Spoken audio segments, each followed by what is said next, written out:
السلام عليكم ورحمة الله وبركاته. أعوذ بالله من الشيطان الرجيم. بسم الله الرحمن الرحيم. الحمد لله رب العالمين خالق السماوات والأرضين، والصلاة والسلام على سيدنا عالم ما كان وما يكون، وعلى آله وأصحابه وأزواجه وذريته وعلماء ملته وعلماء أهل سنته أجمعين. وبفضلك إن الله وملائكته يصلون على النبي يا أيها الذين آمنوا صلوا عليه وسلموا تسليما. صلى الله على سيدنا وآله وأصحابه وسلم. صلى الله على سيدنا وآله وأصحابه وسلم. محبت आवाज़े पढ़ी अल्लाहुम्मा सल्ली अला मौलाना मुहम्मद व अला आलि सय्यिदिना मौलाना। আমরা নবীর প্রতি দুরূদ এবং সালাম মহব্বতের সাথে পড়তে চাই কি চাই না? তো এটা তো মহব্বতের আওয়াজ নয়। মনে হয় আপনারা ক্লান্ত হয়ে গেছেন নাকি? ওয়াজ তো এখনো শুরুই হয় নাই। এখনো যদি ক্লান্ত হয়ে যান তো আমাদের হযরতুল আল্লামা মাওলানা জাইনুল আবেদিন আল কাদের সাহেব যখন তাশরীফ আনবেন তখন কি অবস্থা হবে? তো এখনো যদি আপনাদের এই অবস্থা হয়, আমরা ঠনঠনাঠন সুন্নি না, আমরা টনটনাটন সুন্নি। কথা বলেন না, ঠিক কিনা? ঠনঠনের মতো বললে হবে না, টনটন করতে হবে। সবাই মহব্বতের আওয়াজে পড়ি আল্লাহুম্মা সাল্লি আলা মাওলানা মুহাম্মদ ওয়া আলা আলি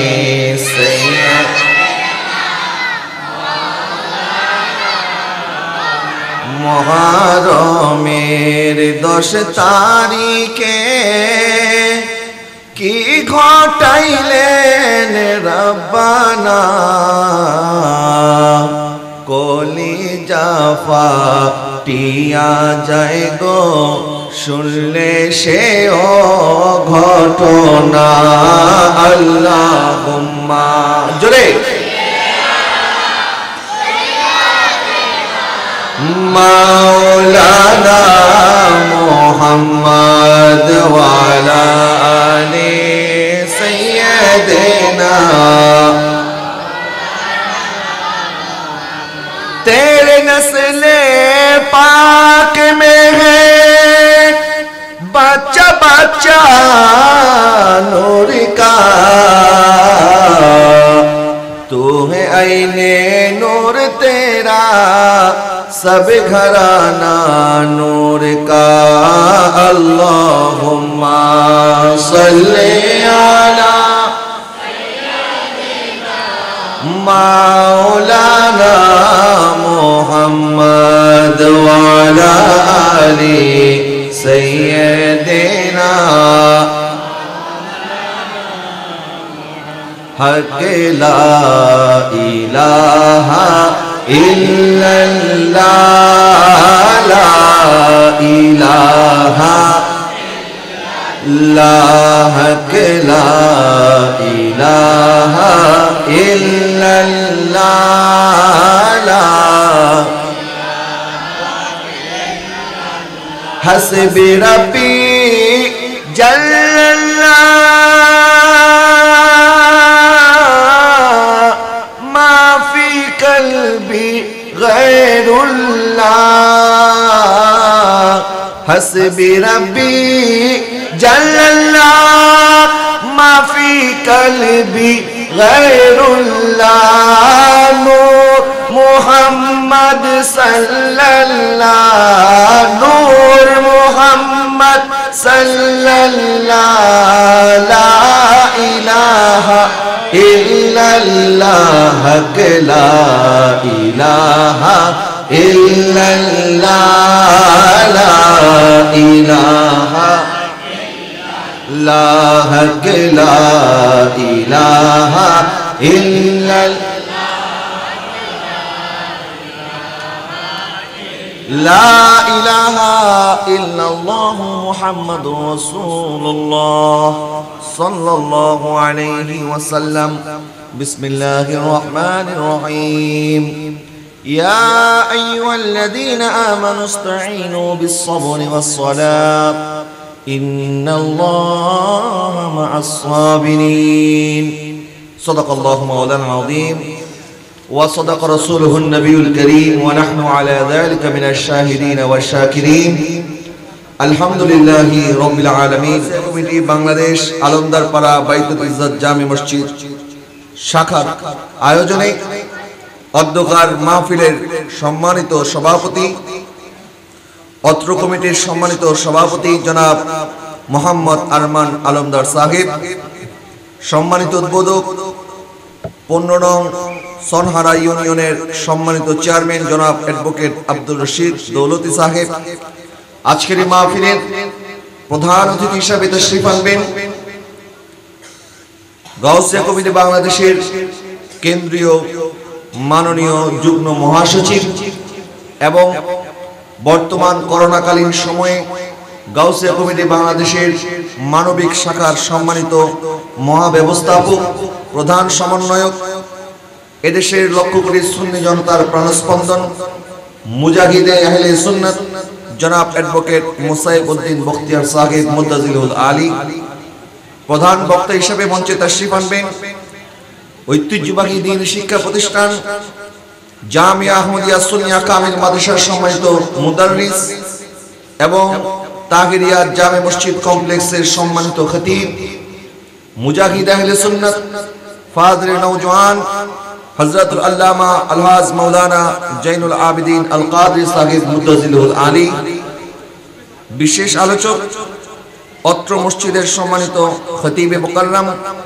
মুজাহিদ আহলে সুন্নাত ফাজলে নওজওয়ান হযরতুল আল্লামা জনাবে মাওলানা হাফেজ মাওলানা আবুল কালাম সাহেব মুদ্দাজিলুল আলী মঞ্চ উপবিষ্ট সম্মানিত বিশেষ মেহমানবৃন্দ আমন্ত্রিত অতিথিবৃন্দ গাউসিয়া কমিটি বাংলাদেশ আলমদারপাড়া বাইতুল ইজ্জত জামে মসজিদ শাখার সম্মানিত কর্মকর্তাবৃন্দ উপস্থিত আমার সামনে উপবিষ্ট অরুণ প্রাণের তরুণ ভাইরা এবং মুরব্বী মুসল্লি বাবারা পর্দানিশীন মা এবং বোনেরা রহিমানি রহিমাকুমুল্লাহ আসসালামু আলাইকুম ওয়া রাহমাতুল্লাহি ওয়া বারাকাতুহু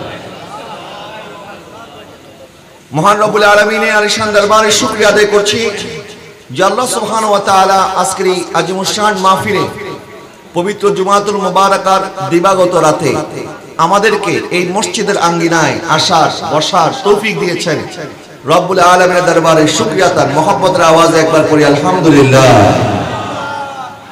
লাখো কোটি দরুদ এবং সালাম আকায়ে নামেদার তাজদার মদিনা হুজুর সরওয়ারে কায়নাত ইমামুল আম্বিয়া ইমামুল মুরসালিন নবিয়্যুদ রাহমাতুল লিল আলামিন মুহাম্মদ মুস্তাফা আহমদ মুস্তাফা সাল্লাল্লাহু আলাইহি ওয়াসাল্লামের নূরানি কদম মুবারকে লক্ষ কোটি দরুদ এবং সালাতু সালামের হাদিয়া নজরানা পেশ করছি প্রিয় হাজরিন আজকের আজিমুশান আহলে বাইতের মাহফিলে আমরা আসতে পেরে সকলে খুশি না বেজার আওয়াজে মনে হয় একটু বেশি খুশি না একটু খুশি আর কি একটু মহব্বত আওয়াজে বলুন না খুশি নাকি বেজার আমাদের মাহফিল কমিটি অনেক কষ্ট করে ইন্তজাম করেছেন, হয়তোবা বৃষ্টির কারণে অনেক মানুষ এখনো আসতে পারছে না। ইনশাআল্লাহ তাআলা আযাওয়াজাল ওনারা চলে আসবেন এবং ইতিমধ্যেই আমাদের মাহফিল স্থল কানায় কানায় পরিপূর্ণ হয়ে গেছে। আলহামদুলিল্লাহ, আল্লাহ শুকরিয়া। আমার গাউসিয়া কমিটির ভাইরা এই করোনাকালীন সময় ওনারা যে মানবিক সেবা দিচ্ছেন, যখন এই দেশের মিডিয়াতে বলা হয়েছিল যে করোনায় আক্রান্ত হয়ে মারা যাওয়ার পরে ওই রোগীকে পুড়িয়ে ফেলা দরকার, করোনা ছড়াতে পারে, ঠিক সেই সময়ে যখন ডাক্তাররা পর্যন্ত হসপিটাল বন্ধ করে বাড়িতে চলে গিয়েছিল, যখন সন্তানরা মাকে রেখে চলে গিয়েছিল, যখন বাবার মৃত্যুর সময় সন্তান সামনে আসতে ভয় পেয়েছে, যখন একজন করোনায় আক্রান্ত হয়ে রোগী মারা যাচ্ছে, আপনারা দেখেছেন গত বছর তখন রশি দিয়ে টান দিয়ে তখন তাদেরকে কেউ ধরতে রাজি না, রশি দিয়ে টেনে হেঁচড়ে তাদেরকে কবরস্থ করা হয়েছিল। এই কঠিন পরিস্থিতিতে আমাদের গাউসিয়া কমিটির ভাইরা তারা ঘোষণা করলেন যে একজন মুসলমান উনি জীবিত থাকতে যেভাবে সম্মানিত, একজন মুসলমান মারা যাওয়ার পরেও তার সম্মান কোনো অংশে কখনোই কমে না। সুতরাং একজন মানুষ, একজন মুসলমান যখন ইন্তেকাল করবে, আমরা গাউসিয়া কমিটির ভাইরা জীবনের ঝুঁকি নিয়ে হলেও আমরা তাদের লাশ কাফন এবং দাফনের ব্যবস্থা করব। প্যারে হাজরিন, মুখে বলা অনেক সহজ, কাজে করা অনেক সহজ। মুখে মানুষ অনেক কথা বলে, মুখ দিয়ে একেবারে আপনাকে সব বিশ্ব জয় করে ফেলবে, বলবে হুজুর আপনার জন্য জীবন দিতে পারবো, কিন্তু ডাক দিলে তখন খুঁজেও পাওয়া যায় না।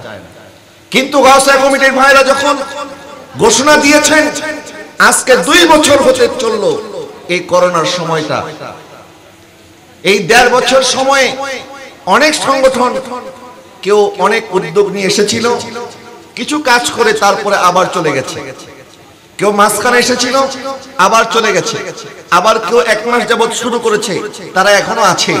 কিন্তু করোনা যখন শুরু হয়েছে তখন থেকে এই পর্যন্ত গাউসিয়া কমিটির ভাইরা এই বছরের 365টা দিন, মাসের 30টা দিন, সপ্তাহে 7 দিন এবং দৈনিক 24 ঘন্টার 1 মুহূর্তের জন্য ওনারা এই কাজ বন্ধ করে নাই। জোরে বলুন সুবহানাল্লাহ। এটা আমার হুজুর কেবলার কারামত যে আমার ভাইরা যদি আজকে এই সেবা না দিতেন তাহলে কি মানবিক সংকট দেখা দিত, যে মানুষের লাশ ছেড়ে চলে যাচ্ছে, আপনজন তার আপনজনকে ছেড়ে চলে যাচ্ছে। আজকে আমাদেরকে অনেকে বলে যে কাল কিয়ামতের ময়দানে কোন আপনজন কাজে আসবে না, নবী রাসূল গাউস কুতুব ওলি আল্লাহরাও নাকি কাজে আসবে না। জোরে বলুন নাউজুবিল্লাহ। হ্যাঁ, আপনি যার সাথে বন্ধুত্ব করবেন, আপনি যদি চোরের সাথে, ডাকাতের সাথে, দুশমনের রাসূলের সাথে, ওয়াহাবি নাজদির সাথে আপনার বন্ধুত্ব হয়, ওই বন্ধুরা আপনার কোনো কাজে আসবে না।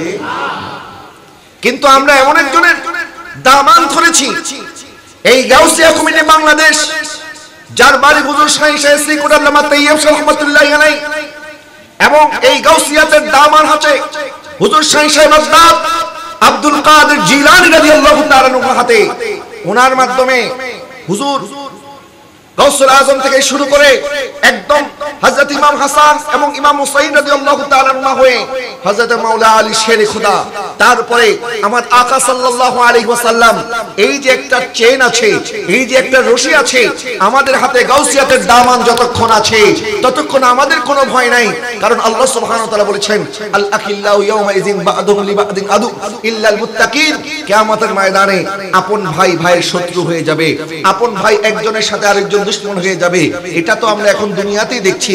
যখন আপন ভাই করোনায় আক্রান্ত হয়ে গেছে তখন তারা আসে নাই, বরং তারা গাউসিয়া কমিটির ভাইদেরকে ফোন দিয়েছে যে আমার করোনা আক্রান্ত হয়েছি আমি, আমার ভাইরা তো আমাকে ছেড়ে চলে গেছে, এখন তো আমার পাশে আর কেউ নাই, আপনারা আসেন, দয়া করে আপনারা আমার চিকিৎসার ব্যবস্থা করেন। আমার গাউসিয়া কমিটির ভাইরা যার যে সেবা প্রয়োজন, যার করোনা টেস্ট করা দরকার তার করোনা টেস্টের ব্যবস্থা করেছেন, যার জন্য যার দরকার, যার অক্সিজেনের দরকার অক্সিজেনের ব্যবস্থা করেছেন, যার অ্যাম্বুলেন্সের দরকার অ্যাম্বুলেন্সের ব্যবস্থা করেছেন।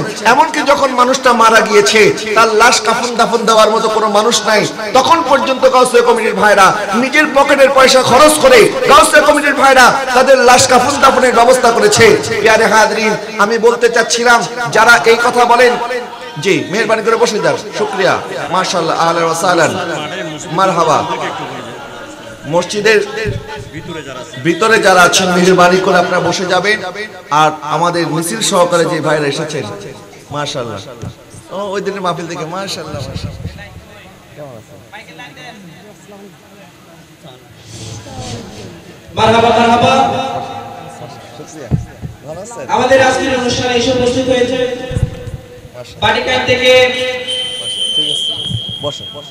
তরুণ প্রাণী তরুণ যুবকরা, আমাদের আজকের সুন্নিয়াতের আইডল হযরত মাওলানা আব্দুল মুস্তাফা রহিম আল-আজহারের বক্তব্যরা, আমরা ওনাদেরকে সারিবদ্ধভাবে বসে মাহফিলের সৌন্দর্যমণ্ডিত করার জন্য বিনীতভাবে জানাচ্ছি এবং গাউসিয়া কমিটি বাংলাদেশ বাইতুল জালমতি তিনি শাখার পক্ষ থেকে আন্তরিক মোবারকবাদ জানাচ্ছি। আসসালামু আলাইকুম। সকালে বলুন মারহাবা। আপনাদের পক্ষ থেকে, মাহফিল কমিটির পক্ষ থেকে, আমার পক্ষ থেকে আমার ভাইদেরকে স্বাগত জানাচ্ছি। গত 3 দিন আগে আমি ওনাদের এলাকায় মাহফিল করেছিলাম। ওনারা আমার সাথে বলেছিলেন, হুজুর আপনার মাহফিল আছে আলমদার পাড়া, আমরা ইনশাআল্লাহ যাব। তারা তাদের ওয়াদা রক্ষা করেছেন, তারা কষ্ট করে এসেছেন। সকলের পক্ষ থেকে ওনাদেরকে আহলান এবং সাহলান মোবারকবাদ জানাই। সকলে বলুন মারহাবা। আল্লাহ যেন ওনাদের এই হাজিরিকে কবুল করে, সকলে বলুন আমিন। মসজিদের ভিতরে অনেকে বসে আছেন, মেহেরবানি করে মাহফিলের সৌন্দর্যের জন্য যদি আপনারা মাহফিল স্থলে চলে আসেন, আমাদের মাহফিল স্থল আরো সুন্দর হবে, আপনাদের আগমনে সুশোভিত হবে। প্রিয় হাজরিন, আমি বলছিলাম যারা এই কথা বলেন কিয়ামতে আউলিয়া সালেহীন কোনো কাজে আসবে না। আজকে তো আপন ভাই ভাইকে ছেড়ে চলে যাচ্ছে, আপন ভাই একজন আরেকজনের দুশমন হয়ে যাচ্ছে। যখন আপন ভাই আপনাকে ছেড়ে চলে গেছে, আমার গাউসিয়া কমিটির ভাইরা কিন্তু আপনাদেরকে ছেড়ে চলে যায়। গাউসিয়া কমিটির ভাইরা আছে না নাই? এখানে আমার গাউসিয়া কমিটির ভাইদের মানবিক সেবা কি আছে না? এখানে যখন মানুষ মারা যায় তাদের লাশ কাফন দাফনের ব্যবস্থা আমাদের গাউসিয়া কমিটির ভাইরা করে কিনা? করে। কেন করে? কারণ আমরা ওই বাতিল ফিরকার জবাব দিতে চাই যারা বলে কিয়ামতের ময়দানে কেউ কারো কাজে আসবে না। দুনিয়াতে যখন আমরা দেখলাম কেউ কারো কোনো কাজে আসছে না, তখন আমার গাউসিয়া কমিটির ভাইরা মাঠে ময়দানে নেমে গেল এবং জীবনের ঝুঁকি নিয়ে মানুষের সেবা করে এটা প্রমাণ করলো। দেখো আমরা হুজুর গাউসুল আজম আব্দুল কাদের জিলানী রুহানি সন্তানগণ যেভাবে দুনিয়াতে তোমার ভাই তোমাকে ছেড়ে গেল, আমরা ছেড়ে যাই নাই। কাল কিয়ামতের ময়দানে তোমার ভাই তোমার কোনো কাজে না আসলেও আমার শাহী সাহেব বাগদাদ আব্দুল কাদের জিলানী, হুজুর আল্লামা তাইয়্যিব শাহ, হুজুর আহমদ শাহ সিকুটি আমাদের কাজে আসবে। কথা বলেন ঠিক কিনা? আল্লাহ পাক বলেছেন, আল আকিল্লাউ ইয়াউমাইযিন বা'দুহুম লিবা'দিন আদু ইল্লাল মুত্তাকিন। কিয়ামতে একে আরেকজনের শত্রু হবে, এটা ঠিক, কিন্তু যারা মুত্তাকি, যারা পরহেজগার, যারা আল্লাহ ওয়ালা, তারা আমাদের শত্রু হবে না, বরং তারা আমাদের জন্য সুপারিশ করবে। যখন আপন ভাই আপন জনের দুশমন, তখন আউলিয়া সালেহীনগণ ওনার মুরিদদেরকে, ওনার ভক্তদেরকে, হুজুর শাহী সাহেব বাগদাদ আব্দুল কাদের জিলানী ওনার মুরিদদেরকে সুপারিশ করবেন। হুজুর শাহী সাহেব কারবালা ইমামে আলী মাকাম সৈয়দুশ শুহাদা সৈয়দুশ শাবাব আহলুল জান্নাহ, কাল কিয়ামতের ময়দানে উনি যখন উঠবেন তখন বলবেন, আল্লাহ কারবালার ময়দানে আমি শহীদ হয়েছি, আমার সন্তানকে পানি পান করানোর বদলে এজিদ বাহিনী তীর মেরে শহীদ করে দিয়েছে। আমি এর কোনো বদলা চাই না, এর কোনো প্রতিদান চাই না। আমি একটা প্রতিদান চাই, আমার নানা জানের উম্মতের জন্য কারবালার ময়দানে জীবন দিয়েছি, আজকে আমার রক্তের বদৌলতে আমার নানা জানের উম্মত, গুনাহগার উম্মতদেরকে আপনি ক্ষমা করে দেন। আরো জোরে বলুন না সুবহানাল্লাহ। সুতরাং আমরা ইমামে আলী মাকামের যে ইহসান, ওনার যে ঋণ, এটা আমরা কোনোদিন শোধ করতে পারবো না। কারণ ইমাম হুসাইন যদি সেদিন এজিদের হাতে বায়াত গ্রহণ করত, তখন মদ পান করাটা আমাদের জন্য জায়েজ হয়ে যেত। নাউজুবিল্লাহ বলবেন না? ইমাম হুসাইন যদি সেদিন এজিদের হাতে বায়াত গ্রহণ করত, নামাজ তরক করা আমাদের জন্য বৈধ হয়ে যেত। এজিদের হাতে যদি বায়াত গ্রহণ করত, আপন বোনকে বিবাহ করা বৈধ হয়ে যেত। জোরে বলুন নাউজুবিল্লাহ। কারণ এজিদ মদ পান করত, এজিদ বেনামাজি ছিল, এজিদ আপন বোনকে বিয়ে করাকে বৈধতা দিয়েছিল। এখন ইমামে হুসাইন যদি তার হাতে বায়াত গ্রহণ করত, তখন আমরা বলতাম ইমামে হুসাইন হয়ে, ইমামে আলী মাকাম, ইমামে হুসাইন নবীজির শাহজাদা হয়ে উনি যদি একজন জালেমের হাতে বায়াত গ্রহণ করে, তো আমরা করলে অসুবিধা কি? এই কথা আমরা বলতে পারতাম কিনা? এই কথা হয়তো আমরা বলতাম। কিন্তু ইমামে আলী মাকাম বললেন, আমি জানি কারবালার ময়দানে আমাকে শহীদ করা হবে, আমি জানি ইয়াজিদ আমার সাথে কি আচরণ করবে, তারপরেও আমার পরিবারের 18 জন সদস্য, আহলে বাইতের 71 জন সহ ইমামে আলী মাকাম 72 জন শাহাদাত বরণ করেছে কারবালার ময়দানে। ইমাম হুসাইনের বোন হযরতে সাইয়্যিদা যায়েনব রাদিয়াল্লাহু তাআলা আনহা সহ আহলে বাইতের নারী সদস্যদেরকে সেই কারবালার প্রান্তরে ইয়াজিদ বাহিনীর অত্যাচার করেছে, নিপীড়ন করেছে, তাদের ইজ্জত লুণ্ঠন করার চেষ্টা করা হয়েছে। হযরতে সাইয়্যিদা যায়েনব সহ আহলে বাইতের নারী সদস্যদের শরীরের উন্নাটা পর্যন্ত ইয়াজিদ বাহিনীরা কেড়ে নিয়েছিল। ইমাম হুসাইন কেনই কষ্ট করলেন? কারণ কিয়ামত পর্যন্ত উম্মতে মুহাম্মাদীকে এই মেসেজ দিয়ে দিতে চায় যে এই আমার নানাজানের উম্মতরা দেখো, আমি হুসাইন এত কষ্ট করেছি, আমার দুধের সন্তানকে কুরবানি করেছি, আমার বোন আমার কন্যাকে বেসাহারা করে আমি তো চলে যাচ্ছি, কিন্তু একটা মেসেজ তোমাদেরকে দিয়ে যাই, যত অন্যায় হোক না কেন অন্যায়ের সামনে মাথা নত করবে না, মাথা নত করবে একমাত্র আল্লাহর কাছে। আল্লাহ ছাড়া অন্যায়ের কাছে মাথা নত করা যাবে। আল্লাহ পাক বলেছেন, ইয়া আইয়ুহাল্লাযীনা আমানুস্তাঈনু বিস-সাবরি ওয়াস-সালাত, হে ঈমানদারগণ, যখন তোমরা বিপদে পড়বে, মুসিবতে পড়বে, দুইটা জিনিসের মাধ্যমে আমি আল্লাহর কাছে সাহায্য চাও। কয়টা জিনিস? এটা আওয়াজ দিয়ে বলুন, কয়টা? তো মুসিবতে পড়বো আমরা, এটা আমার আল্লাহ জানে। শুধু আল্লাহ জানে না, আল্লাহ অনেক সময় বান্দাকে পরীক্ষা করার জন্য মুসিবত দেয়। কথা বলেন না, ঠিক কিনা? আল্লাহ বলেছেন, ওয়ালা নাবলুওয়ান্নাকুম বিশাইইন মিনাল খাউফি ওয়াল জুই ওয়া নাকসিম মিনাল আমওয়ালি ওয়াল আনফুসি ওয়াস সামানাত, আমি তোমাদেরকে পরীক্ষা করব কিছু ভয়ের মাধ্যমে, কিছু ক্ষুধার মাধ্যমে, তোমাদের ফসল ফলাদি নষ্ট করে দেওয়ার মাধ্যমে, তোমাদের জানে মালি ক্ষতি করার মাধ্যমে আমি আল্লাহ তোমাদেরকে পরীক্ষা করব। তার মানে বোঝা গেল, আমরা যখন মুসিবতে পড়ি, আমরা যখন বিপদে পড়ি, বিপদের মুহূর্তে ধৈর্য হারা হলে চলবে না, বিপদের মুহূর্তে বিপদকে কষ্ট মনে করলে চলবে না। তখন মনে করতে হবে আমার মাওলা, আমার আল্লাহ আমাকে পরীক্ষা করতেছে। আরো জোরে বলুন না সুবহানাল্লাহ। মনে রাখবেন, পরীক্ষা সবাই দিতে পারে না, পরীক্ষা দেওয়ার জন্য একটা যোগ্যতা লাগে কিনা? যারা ক্লাস 1-এ পড়ে, 1-এ পরীক্ষা দেওয়ার সময় কারা পরীক্ষা দিতে পারে? যারা ক্লাস 1-এ 1 বছর ক্লাস করেছে। দ্বিতীয় শ্রেণীতে ওঠার আগে একটা বার্ষিক পরীক্ষা হয়, অথবা দাখিল থেকে আলিমে যাওয়ার জন্য, প্রমোশন পাওয়ার জন্য পরীক্ষা দিতে হয়। পরীক্ষাটা হয় বছরের পরে। সারা বছর যারা পড়াশোনা করে তারা পরীক্ষা দিতে পারে, নাকি সবাই পারবে? পারবে না কোনো? চাইলে কি একজন যে এখন এসএসসি পরীক্ষা দিয়ে দিতে পারবেন? পারবে না। এক কলেজের মধ্যে গেছে, বাবা জিজ্ঞেস করতেছে আমার ছেলেকে কোন ক্লাসে ভর্তি করবো? কোন ক্লাসে ভর্তি করবেন মানে? বলে কোন ক্লাসে ভর্তি করলে কত টাকা বলেন? বলে আপনি যদি আপনার ছেলেকে ক্লাস 9-এ ভর্তি করান, 9-এর ভর্তির ফিস হচ্ছে 1000 টাকা, আর ইন্টার ফার্স্ট ইয়ারের ভর্তি ফিস হচ্ছে 1500 টাকা। এখন বাপ বলতেছে সে তো আর জানে না যে ক্লাস 9 কি আর এসএসসি কি আর এইচএসসি কি। বলে সামান্য 500 টাকার জন্য আমি কেন 2 বছর আমার সন্তানকে কষ্ট করাবো? দরকার নাই, এসএসসি পরীক্ষা দেওয়া দরকার নাই, ডাইরেক্ট ইন্টারমিডিয়েট ভর্তি করায় দেন, 1500 টাকা রাখেন। এখন বলেন তো, এসএসসি পাস না করলে কি কেউ ইন্টারমিডিয়েটে পরীক্ষা দিতে পারবে? ইন্টারমিডিয়েটে পরীক্ষা দেওয়ার জন্য একটা যোগ্যতা লাগবে, বিসিএস পরীক্ষা দেওয়ার জন্য একটা যোগ্যতা লাগবে, পরীক্ষা দেওয়ার জন্য যোগ্যতা লাগে। যারা পরীক্ষা দেয় না তাদের কোনো যোগ্যতারও দরকার নাই। আল্লাহ যখন বলেছেন আমি তোমাদের কাছ থেকে পরীক্ষা নিব, পরীক্ষা কাদের কাছ থেকে আল্লাহ নেয়? যাদেরকে আল্লাহ পরীক্ষার উপযুক্ত মনে করেন।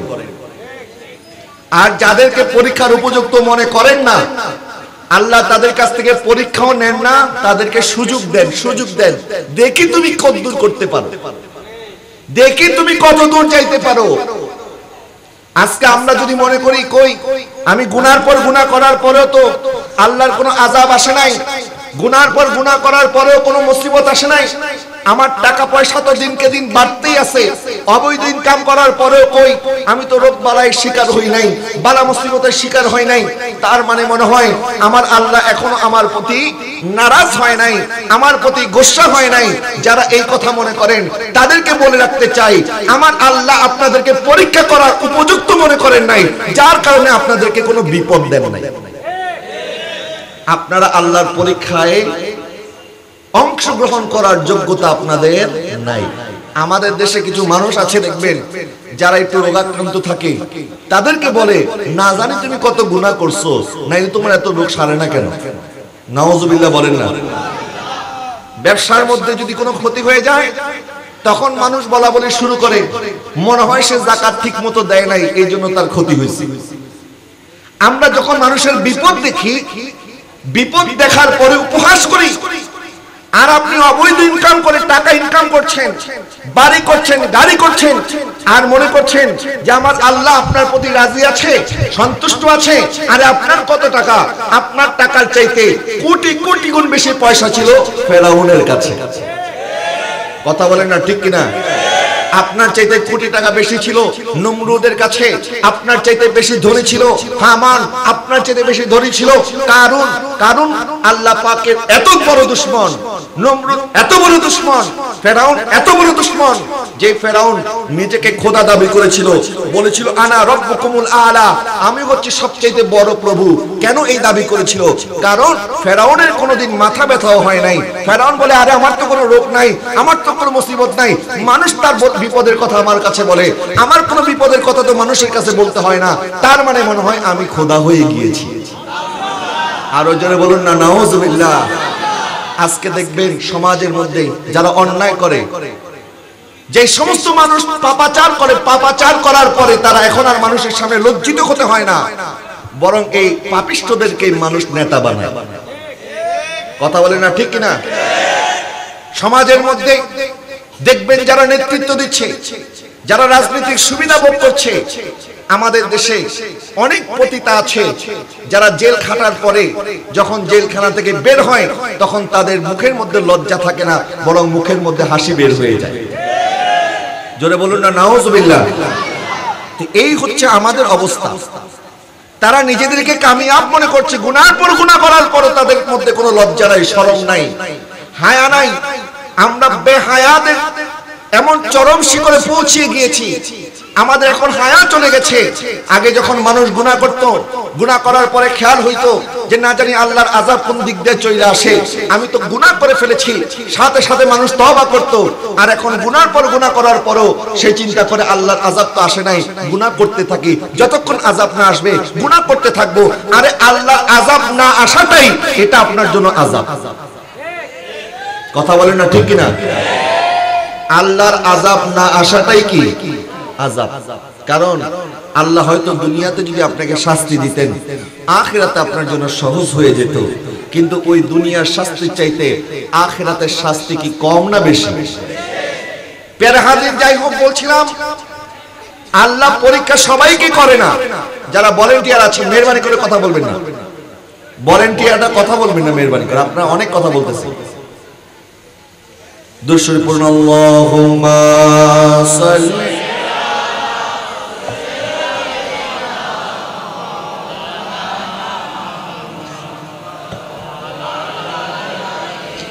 সাইয়্যিদিনা মাওলানা। বলছিলাম আল্লাহ পাক বলেছেন আমি তোমাদেরকে পরীক্ষা করব, ভয়ের মাধ্যমে, ক্ষুধার মাধ্যমে, তোমাদের ফসল নষ্ট করে দেওয়ার মাধ্যমে, তোমাদের সন্তানদেরকে কেড়ে নেওয়ার মাধ্যমে, এবং তোমাদের জানি মালি ক্ষতি করার মাধ্যমে। আমি আল্লাহ তোমাদেরকে যখন পরীক্ষা করব, তখন তোমরা দুইটা জিনিসের মাধ্যমে আমি আল্লাহর কাছে সাহায্য চাও। একটি হচ্ছে সবর, আরেকটি হচ্ছে সালাত। জোরে বলুন সুবহানাল্লাহ। ইয়া আইয়ুহাল্লাযীনা আমানুস্তাঈনু বিস-সাবরি ওয়াস-সালাত। ঈমানদারগণ তোমরা দুইটা জিনিসের মাধ্যমে সাহায্য চাও, এক হচ্ছে সালাত, আরেক হচ্ছে সবর। সবরের কথা আল্লাহ আগে বলেছেন, সালাতের কথা পরে বলেছেন। কিয়ামতের ময়দানে আল্লাহ সবার আগে হিসাব নেবেন সালাতের। কিসের? নামাজের। বলেন কিসের? সেই জন্য নামাজ আমাদেরকে পড়তেই হবে। আপনি মুসাফির অবস্থায়ও আপনাকে নামাজ পড়তে হবে, কিন্তু মুসাফির অবস্থায় রোজা মাফ আছে, পরবর্তী সময় আদায় করা, কিন্তু নামাজ বাবা মাফ নাই, নামাজ মাফ নাই। আপনি বসে দাঁড়িয়ে না পড়তে পারলে বসে পড়তে হবে, কিন্তু যারা দাঁড়িয়ে পড়ার মতো যোগ্যতা আছে, একটা মাসআলা মনে রাখবেন, আজকাল আমাদের মসজিদগুলির মধ্যে চেয়ারের ব্যবস্থা করা হয় মুসল্লিদের বসার জন্য, অথচ উনি বাজার করে দাঁড়ায়া রাস্তার মধ্যে হেঁটে হেঁটে মসজিদে আসলো, কিন্তু যখন ইমাম সাহেব নামাজের জন্য দাঁড়িয়ে যায় তখন ওই লোক বলে আমার কোমরের ব্যথা, আমার পায়ের ব্যথা, আমার বাতের ব্যথা, নানান বাহানা দিয়ে তিনি বসে বসে নামাজ পড়েন। মনে রাখবেন, যারা দাঁড়াতে সক্ষম, এই মাসআলা মনে রাখবেন, অনেকের নামাজ হয় না। যারা দাঁড়াতে সক্ষম তাদের ফরজ নামাজ কখনো বসে পড়লে আদায় হবে না, ফরজ নামাজ তাকে দাঁড়ায়াই আদায় করতে হবে। কথা বলেন না ঠিক কিনা?